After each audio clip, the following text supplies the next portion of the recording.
I hid behind the mask of a gangster for many years, attack being the best form of defence, hence the reason I carried weapons. I was rarely present for a second, like an absent father. Karma was not a thing I was scared of. The natural world felt so far away from this one. The underworld knows no fresh air, just bongs and brothels, resentfully sharing our drugs with those we pretend to love. I could never admit I was scared.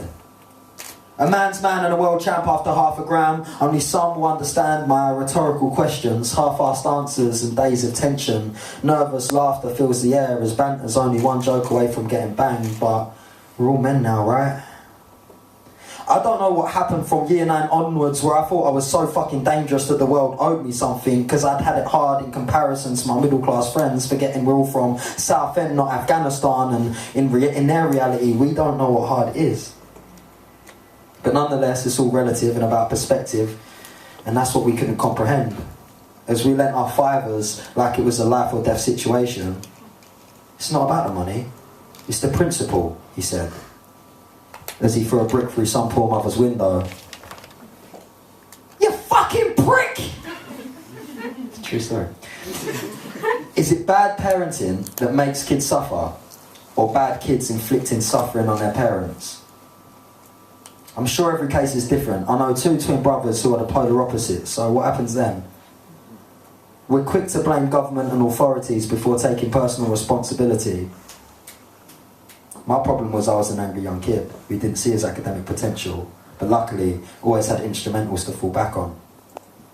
My mates that didn't smoke crack are in prison now. I guess some made it out, but as you know, you'll never be as close as you once was. These days I meditate and procrastinate and masturbate occasionally when I am preaching to the converted and speaking to other wordsmiths in poetry nights. I'd be the first to admit that I know fuck all. Well, that's what a wise man says anyway. Really, I think I know it all, but can't remember what happened yesterday. Typically stereotypical. My messages aren't subliminal, I'm in your face like wrinkles, the bow selector to your Botox. So then, so what? What's my message? What the fuck am I gonna say? If I had £1 for every poem I'd never finished, I'd have at least 50 quid. For everyone I couldn't memorise, another score. £1,000 for everyone I should have wrote down, and yet I'd still want more. I don't know when to stop.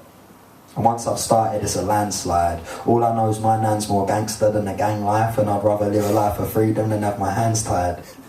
I said, all I know is my nan's more gangster than a gang life, and I'd rather live a life of freedom than have my hands tied. I want my son to grow up and say, yeah, I've seen my dad cry, but I've seen him laugh a lot more many times.